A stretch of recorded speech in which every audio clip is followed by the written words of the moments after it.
আল্লামা সাইদি রহমতুল্লাহ আলাইহি আমার শেষ দেখা যায় দিন, ওর পরে আমার সাথে আর সাক্ষাৎ হয়নি, 10 মিনিট পেয়েছিলাম।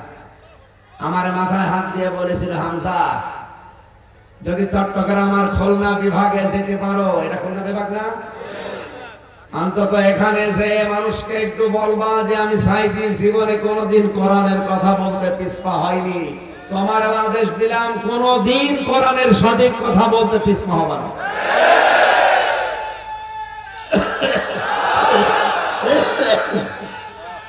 এই কথা শোনে না ভাই, আমার তো মনে হয় যে এখনো ওনার হাত আমার মাথায় লেগেই আছে। এখানে যা বলবো যদি আলেমরা মেনে নেয়, আপনাকে মেনে নেওয়া লাগবে। আর যদি ভুল হয় তখন বলবেন যে এটা ভুল হচ্ছে, এরকম ব্যাখ্যা দুনিয়ায় নেই। আমি আয়াত, পারা, পৃষ্ঠা, লাইন, রুকু, সূরার নাম, তাফসীরের নাম, হাদিসের কোন পাতায় কত পৃষ্ঠায় সব বলে দিচ্ছি, রেকর্ড করে নিন, বাড়ি যেয়ে মিলাবে। সত্যি আমি আমার মন থেকে কথা বলছি, এদিক ওদিকে টেনে নিয়ে যাবেন না। খুব গুরুত্বপূর্ণ বিষয় বললাম না, আজকের আলোচনার বিষয় অভিভাবক। কি বললাম?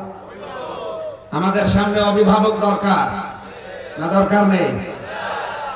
অভিভাবক ছিল না, যার যা মনে লিখেছে তাই করেছে না, এটা আর চলতে দেওয়া হবে না। সামনে আমাদের অভিভাবক দরকার। অভিভাবক কে হবে, কেমন হবে, অভিভাবকের কি কি গুণ লাগে আজকের আয়াতে আছে। আমরা মিলাবো, যদি পাই আলহামদুলিল্লাহ, না পেলে ডিলিট। কথা বলছেন আমার? জালেমরা চেয়ারে বসলে প্রথমে দুইটা কাজ করে। সূরা নম্বরের 34 নম্বর আয়াতে আল্লাহ জানিয়েছেন, দেখেন তো এই দেশে মেলে কিনা। ইন্নাল মালুকা ইযা দাখালু ক্বরিয়াতান আফসাদুহা ওয়া জাআলু ইজ্জাতা আহলিহা আদিল্লা। এক নম্বরে জালেমরা ক্ষমতায় বসলে বিশৃঙ্খলা, অরাজকতা, দুর্নীতি, এই তিনটা কাজ করে। এই তিনটার অর্থ ফাসাদ। দুর্নীতি বলেন, বিশৃঙ্খলা বলেন, অরাজকতা বলেন, এগুলোর সব আরবি কি? আরো জোরে বলেন। আপনি তাকান, 15.5 বছরে কত ফাসাদ, কত দুর্নীতি, কত অরাজকতা তৈরি করেছিল, মানুষ ঘর থেকে বেরোতে পারতো না। চাচা এরশাদের জন্য আক্ষেপ করেছিল যে ঘরে থাকলে খুন, বাইরে থাকলে গুম। আমার বিশ্ববিদ্যালয়ের দুইটা ভাই, অলিউল্লাহ মুকাদ্দাস কুষ্টিয়া ভার্সিটির, হারিয়ে গেছে, গুম হয়ে গেছে। আজকে প্রায় 10 বছর হয়ে গেল, এখনো পর্যন্ত তারা ফিরে আসে নাই। কত মানুষ ওই আয়না ঘরে এখন দেখতে পাচ্ছি, শুনতে পাচ্ছি। এখন আমরা বুঝতে পারছি যে জালেমরা কত নির্দয় ছিল। আমার মনে হয় আজকে প্রধান উপদেষ্টা যেটা করেছে, এটার দ্বারা বাংলাদেশ না বিশ্বের মানুষের ভেতরে এই জালেমদের প্রতি একটা নতুন ঘৃণা তৈরি হয়েছে। মানুষ এরকম কঠোর হতে পারে? বাগেরহাটবাসী, যেহেতু সম্মান আমাদেরকে আল্লাহ দিয়েছে, আমরা মুসলমান হই আর হিন্দু হই, জাতিতে যাই হয় না কেন, মানুষ তো আমরা। বিশ্বনবী একবার মসজিদে নববীতে বসে আছেন, সামনে দিয়ে একটা লাশ যাচ্ছে, নবীজি দাঁড়িয়ে গেলেন। সাহাবীরা বলে, হুজুর দাঁড়াবেন না, এটা ইহুদির লাশ। নবীজি বললেন, ইহুদি তাতে কি হয়েছে, ও তো আল্লাহর বান্দা মানুষ। রব্বুল আলামিন এত সম্মান আমাদেরকে দিলেন মানুষ বানিয়ে, তাদের সম্মান নিয়ে পৃথিবীতে যারা বিশৃঙ্খল পরিবেশ তৈরি করে রাখলেন, তাদেরকে শান্তিতে থাকতে দিলেন না। আল্লাহ রাব্বুল আলামিন তাদেরও দুনিয়া আখিরাতের শান্তি কেড়ে নিয়েছে। 2 নম্বরে জালেমদের কাজ হচ্ছে ওয়াজালু ইজ্জাতা আহলিহা আদিল্লা। ওই দেশে যারা সম্মানিত মানুষ, সর্বজন যারা শ্রদ্ধাভাজন ব্যক্তিত্ব, তাদেরকে তারা সবচেয়ে বেশি অপমান করে। আপনি বাংলাদেশের দিকে তাকিয়ে দেখেন তো, এদেশে যাদেরই মানুষ সম্মান দিত, দল মত নির্বিশেষে সবাই, জালেমরা তাদেরকে সবচেয়ে বেশি অপমান করেছে।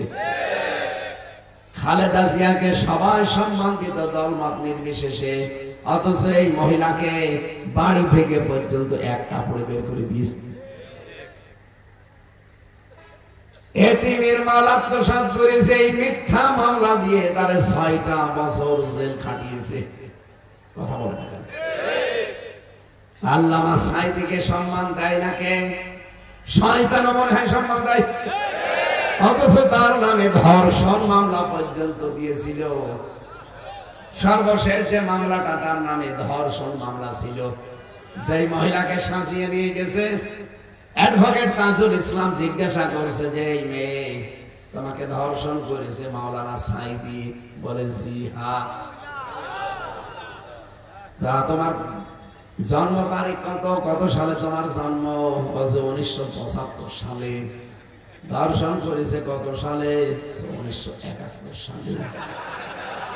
অ্যাডভোকেট তাজুল ইসলাম ওই দিন বলেছিল, বিচারপতি এই নোটটা একটু লেখেন, এর জন্ম 75-এ, ধর্ষণ করেছে 71-এ, ওটা কি রুহের জগতে? এই ছিল মামলা দেশে, তাও সম্মানিত মানুষদের বিরুদ্ধে। আমার বিরুদ্ধে মামলা দিয়েছিল, আমি নাকি সংসদ ভাঙতে কাকে পাঠিয়েছি, তাও তরবারি নিয়ে। শয়তানও শুনতে হাসাহাসি করে যে একটা কথা হলো, সংসদ আমরা বোম লাগিয়ে উড়াতে পারবো না, আর সে তরবারি নিয়ে গেছে বলে ভাঙতে, তাও সিরাজগঞ্জ থেকে। এই মিথ্যা অবৈধ মামলা দিয়ে 3টা বছর আমার জীবন থেকে কেড়ে নিল। কথা বলে না কেন? আপনি এমন কোন সম্মানিত মানুষ বাংলাদেশে দেখান যার উপর টর্চার হয়নি?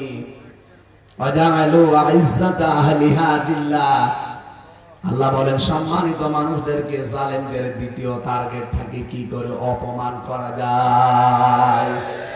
তার মানে কোরআনে বর্ণিত সূরা নমল 19 নম্বর পারা 18 নম্বর পৃষ্ঠা 9 নম্বর লাইনের 34 নম্বর আয়াতের মাঝের অংশে এটা আছে। আমরা যা দেখতে পেলাম কোরআন অনুযায়ী এই জালেমরাই 2টা কাজ অলরেডি করেছে। আগামী থেকে আল্লাহর এই শ্রেষ্ঠ সৃষ্টি আশরাফুল মাখলুকাত মানুষ, এদের সম্মান যেন কেউ নষ্ট করতে না পারে, আমরা এই চিন্তা ভাবনা নিয়ে সামনে আগাবো ইনশাআল্লাহ। কথা আমার বোঝা গেছে নাকি তাহেরের মতো ভেজাল আছে? কোনো ভেজাল নেই, আলহামদুলিল্লাহ। কথা বোঝেন ভাই। দরুদ আর সালাম পাঠ করার মাধ্যমে আজকের তেলাওয়াতকৃত আয়াত খুব গুরুত্বপূর্ণ বিষয়। আপনারা আমাকে কোরআন থেকে কথা বলার জন্য নিয়ে এসেছেন, আমি কোরআন থেকেই বলবো। যদি কোনো আলেম থাকেন, যদি ভুল হয় তাহলে ধরবেন, আর যদি ভুল না হয় মেনে নেওয়া লাগবে। কারণ এটা তো আমি নিজে বানাচ্ছি না, আর আমার বাবার কথাও না। আর আমি যদি না বলি তাহলে আমার ওয়াজ শোনা যায় না। কথা বলেন না কেন? আল্লামা সাঈদী রহমতুল্লাহ আলাইহি আমার শেষ দেখা যেই দিন, ওর পরে আমার সাথে আর সাক্ষাৎ হয়নি, 10 মিনিট পেয়েছিলাম। আমার মাথায় হাত দিয়ে বলেছিল, হামজা যদি চট্টগ্রাম আর খুলনা বিভাগে যেতে পারো, এটা খুলনা বিভাগ না, অন্তত এখানে যে মানুষকে একটু বলবা যে আমি সাঈদী জীবনে কোনোদিন কোরআনের কথা বলতে পিছপা হয়নি। তোমার আদেশ দিলাম, কোনোদিন কোরআনের সঠিক কথা বলতে পিছপা হবে না।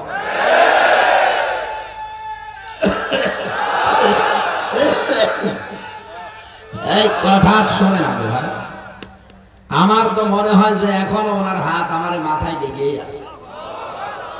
এখানে যা বলবো যদি আলেমরা মেনে নেয়, আপনাকে মেনে নেওয়া লাগবে। আর যদি ভুল হয় তখন বলবেন যে এটা ভুল হচ্ছে, এরকম ব্যাখ্যা দুনিয়ায় নেই। আমি আয়াত, পারা, পৃষ্ঠা, লাইন, রুকু, সূরার নাম, তাফসীরের নাম, হাদিসের কোন পাতায় কত পৃষ্ঠায় সব বলে দিচ্ছি, রেকর্ড করে নিন, বাড়ি যেয়ে মিলাবে। সত্যি আমি আমার মন থেকে কথা বলছি, এদিক ওদিকে টেনে নিয়ে যাবেন না। খুব গুরুত্বপূর্ণ বিষয় বললাম না? আজকের আলোচনার বিষয় অভিভাবক। কি বললাম? আমাদের সামনে অভিভাবক দরকার না দরকার নেই?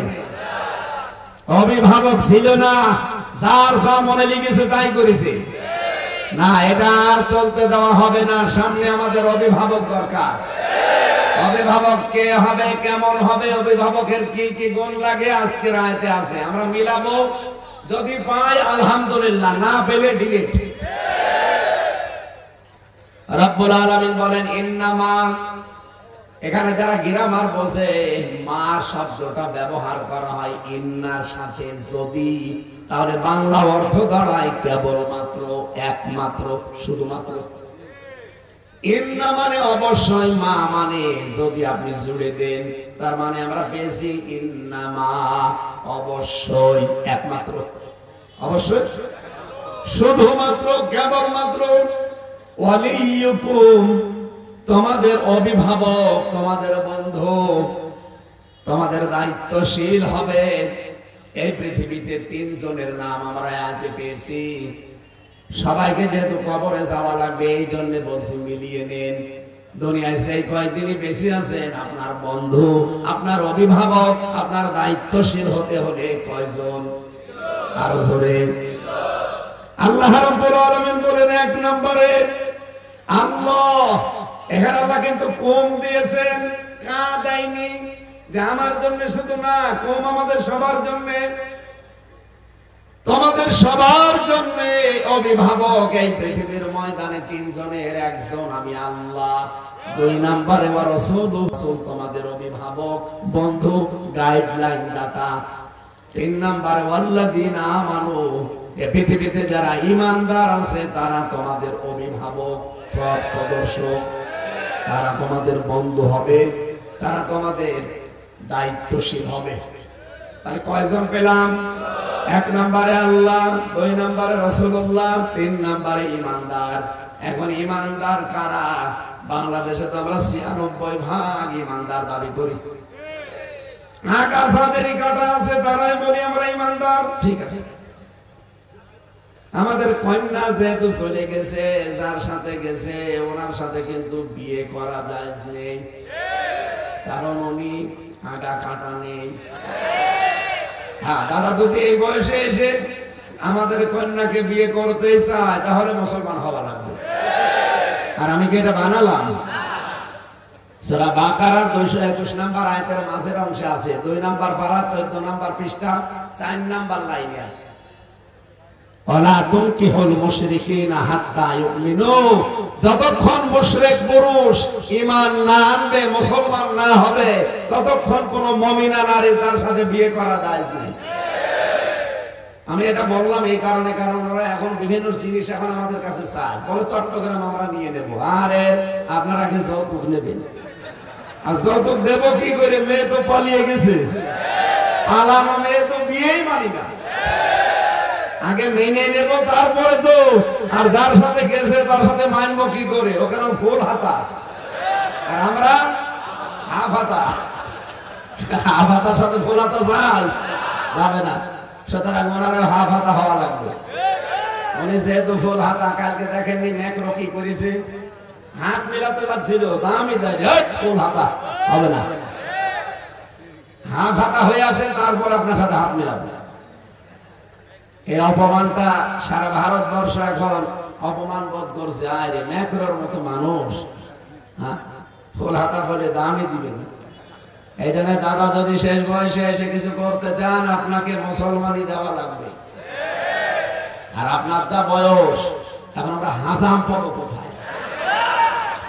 কারণ এই পাকা মোটা সাওয়ালের মুসলমানি দিতে গেলে আমার মনে হয় বুড়ো হাসাম লাগবে।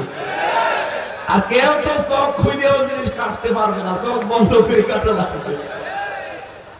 বুড়ো মানুষ চোখ বন্ধ করে কাটতে দেবেন, শেষে আগা কাটতে গোড়া কেটে পারবে।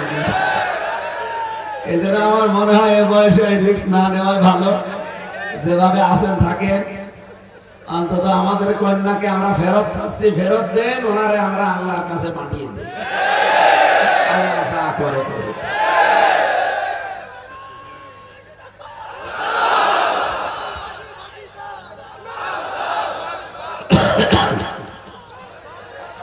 আল্লাহ রাব্বুল আলামিন জানিয়েছেন, ঈমানদার যারা, তাদের ভেতরে ৩টা কোয়ালিটি লাগবে। এদিকে তাকান, এই ৩টা গুণ যদি দুনিয়ায় কারো ভেতরে আপনি পান, আল্লাহ রাসূলের পরে আপনি তাদেরকে অভিভাবক হিসাবে গ্রহণ করবেন, দায়িত্ব তাদেরকে আপনি দেবেন। এ ঘোষণাকার এক নম্বরে আল্লাযীনা ইউকিমুনাস সালাতা ওয়া ইউতুনাজ যাকাতা ওয়া হুম রাকিউন। দুনিয়াতে যারা নামাজ কায়েম করে, যারা সম্পদের যাকাত আদায় করে, যাকাত ভিত্তিক অর্থনীতি কায়েম করার জন্য যারা চেষ্টা চালায়, আর যারা রুকুকারীদের সাথে রুকু করে, তার মানে জামাতবদ্ধ হয়ে নামাজ পড়ে। এই তিনটা গুণ যাদের আছে তাদের সাথে আপনি বন্ধুত্ব করবেন, তাদেরকে অভিভাবক হিসাবে মানবেন, তাদেরকে দায়িত্ব দিয়ে দেবেন। আল্লাহ বলেন ওমাইয়াতাওয়াল্লাল্লাহ, যে ব্যক্তি আল্লাহ ওয়া রাসূলহু এবং তার রাসূল আল্লাযীনা আমানু, আর যারা ঈমানদার এদের দিকে যারা ফিরে যাবে, এই মানুষগুলো আল্লাহর সৈনিক, সেনাবাহিনী। ফাইন্না হিজবাল্লাহি হুমুল গালিবুন, অবশ্যই আল্লাহর সেনাবাহিনী, আল্লাহর দল যারা, তারা বিজয়ী হবে। এদের আমাদের কোনো চিন্তা নেই, টেনশন নেই। যদি আমরা ঈমানদারদেরকে অভিভাবক হিসাবে সামনে গ্রহণ করি, তাদেরকে বন্ধু হিসাবে, দায়িত্বশীল হিসাবে আমরা মেনে নিতে পারি, আমাদের কোনো চিন্তা নেই, আমরাই বিজয়ী হব, গালেব হব। এ ঘোষণাকার। এবার আসেন তো প্রথম শব্দটার ব্যাখ্যায়, শুনবেন তো নাকি? এক নম্বরে আমরা বন্ধু হিসাবে, অভিভাবক হিসাবে কাকে নেব? আল্লাহকে আপনি বললেই হবে না। রব্বুল আলামিন বলেন, আমাকে কেউ যদি বন্ধু হিসাবে পেতে চায়, আমি আল্লাহর ঘোষণা শুনে নাও।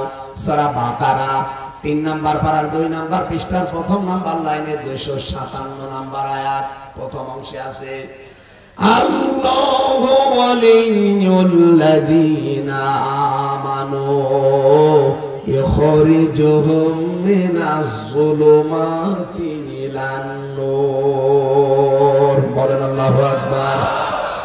আমার কথা বুঝতেছেন? আল্লাহ বলেন, যারা ঈমান আনে আমি নিজেই তাদের বন্ধু হয়ে যাই।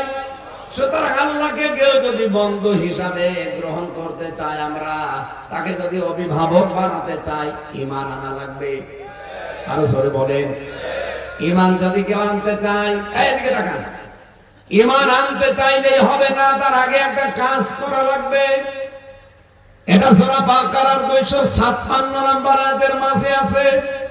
রব্বুল আলামিন বলেন, ফামাইয়াকফুর বিত-তাগুতি ওয়া ইউমিন বিল্লাহ ফাকাদ ইসতামসাকা বিল উরওয়াতিল ওয়াসকা লা ইনফিসামা লাহা। কোন মানুষ যদি ঈমান আনতে চায়, তার প্রথম কাজ হবে সে যেন তাগুত ছেড়ে দেয়। তাগুত ছেড়ে দিয়ে যদি ঈমান আনতে পারে, ও এমন একটা মজবুত রশি ধারণ করেছে যা জীবনও ছিঁড়িয়ে যাবে না। ঘোষণাকার। এখান থেকে কি বুঝলেন আপনি? ঈমান আনতে হলে প্রথম কাজ আপনার তাগুত ছাড়া লাগবে। কথা বলেন না কেন? তাগুত কি? তাগুতের অর্থ 4টা। এক নম্বরে তাগুত হচ্ছে ওই শক্তি যে আল্লাহর হুকুম নিজে মানে না, অন্য কেউ মানবে, মানতেও দেয় না। বাংলাদেশে এরকম শক্তি ছিল না।